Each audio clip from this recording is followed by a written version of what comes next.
yaxın dostu, ziyalı təbəqənin nümayəndəsi, çox hörmətli Qaya qardaşımızı salamlayırıq və dəvət edirik mikrofon önünə.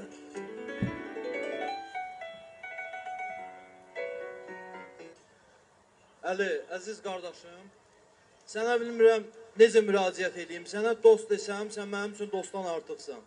Sənə qardaşım desəm, sən mənim üçün qardaşdan artıqsan. Sənə sirdaş desəm, sirdaşdan artıqsan. Əziz qardaşım, səni bu şad günündə təbrik edirəm. Özümə nə arzu edirəmsə, öz qardaşıma nə arzu edirəmsə, sənə də onu arzu edirəm. Dünyada can sağlığından, xoşbəxtlikdən böyük nemət yoxdur. Mən sizin hər ikinizə xoşbəxtlik arzu edirəm, can sağlığı arzu edirəm. Sizin məhəbbətiniz tükənməz olsun, sizin saadətiniz tükənməz olsun.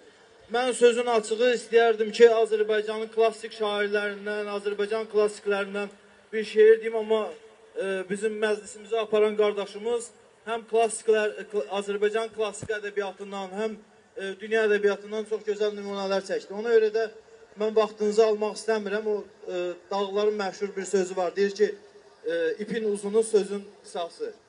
Sənə can sağlığı arzu edirəm, xoşbəxtliyi arzu edirəm. Öpürəm sənə qardaşım. Elə oldu ki, sən bizdən qabağa düşdün. Sən bizim üçün, belə deyək də, bu ailə məsələsində də, bu xoşbəxtlik məsələsində də sən bizim üçün mayak olarsın, nümunə olarsın. Sən qurduğun bu ailə nümunəvi ailə olar. Hamısına biz toylarda həmişə iştirak edir, hansı məclisdə toyda iştirak ediriksə, xoşbəxtliyi arzu edirik. Ancaq gözəl insanların, yaxşı insanların xoşbəxt olduğunu görmək, layiqli insanların xoşbəxt olduğunu görmək bizə ayrıca bir mənəvi zövq verir. Xoşbəxt olasan qardaşım. Sağ olasın.